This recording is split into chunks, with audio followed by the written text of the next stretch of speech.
இந்த வீடியோவில் என்ன பார்க்க போகிறோம் அப்படின்னா ஒரு ஃபைலுக்கு வந்து எப்படி லிங்க் க்ரியேட் பண்ணணும் அப்படின்னு தான் பார்க்க போகிறோம்.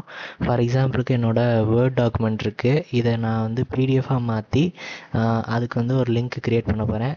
ஸோ என்னோடய ரெஸ்யூம் ஓப்பன் பண்ணிக்கிறேன். ஓப்பன் பண்ணிட்டு பார்த்தீங்க அப்படின்னா இது வந்து வேர்டு ஃபைலு. இதை வந்து பிடிஎஃபாக மாற்றணும். அதுக்கு நான் என்ன பண்ணணும், ஃபைல் போயிட்டு இங்கே வந்து சேவஸ்ன்னு இருக்கும் லெஃப்ட் சைடில்.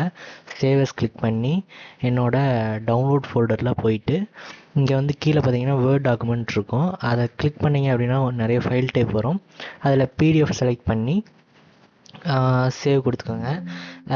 என்னோடது ஆல்ரெடி இருக்குது. ஸோ திரும்பி நான் ஓகே கொடுத்து சேவ் பண்ணிக்கிறேன். இப்போ வந்து இது வந்து ஓப்பன் ஆயிடுச்சு. ஓகேவா? இப்போ இதை நான் எப்படி இந்த பிடிஎஃபை வந்து எப்படி லிங்காக மாற்றணும் அப்படின்னா, ஒன்றும் இல்லை, உங்களோட கூகுள் ட்ரைவ் போய்க்குங்க. ஓகேவா? க்ரோம் போயிட்டு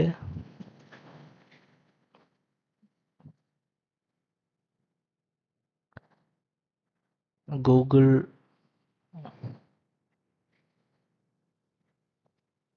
ட்ரைவ் அப்படின்னு சர்ச் பண்ணிங்க அப்படின்னா ஆட் நியூ ஃபைல் கொடுத்து ஃபைல் அப்லோட் கொடுங்க.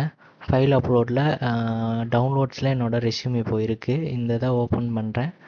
இங்கே வந்து உங்களுக்கு வந்து ரெஸ்யூம் அப்லோட் ஆக ஆரம்பிச்சிடும். And then file location click பண்ணி உங்களோட ரெஸ்யூம் வந்து இங்கே காமிக்கும். ஸோ இதான் உங்களோட ரெஸ்யூம். இதை வந்து 3 டாட் மோர் ஆக்ஷன்ஸ்ன்னு இருக்கும். அந்த மோர் ஆக்ஷன்ஸை கிளிக் பண்ணி இங்கே வந்து பார்த்தீங்கன்னா ஷேருன்னு இருக்கும். ஷேரில் ஃபஸ்ட் ஒன் ஷேர்னு இருக்கும். அதை கிளிக் பண்ணிங்க அப்படின்னா உங்களுக்கு ஒரு பாப்அப் வந்து லோட் ஆகும். இதில் வந்து பார்த்தீங்க அப்படின்னா ரெஸ்ட்ரிக்சட்னு இருக்கும். இதை கிளிக் பண்ணி any one with the link, அதாவது இந்த லிங்க்கை தொடுற எல்லாத்துக்குமே உங்களோட ஃபைல் வந்து ஆக்சஸ் இருக்கும். ஓகேவா? இப்போ இந்த லிங்க்கை வந்து காப்பி பண்ணி நீங்கள் வந்து யாருக்கு சென்ட் பண்ணணுமோ சென்ட் பண்ணிக்கலாம். ஓகேவா? அவ்வளோதான் இந்த வீடியோ.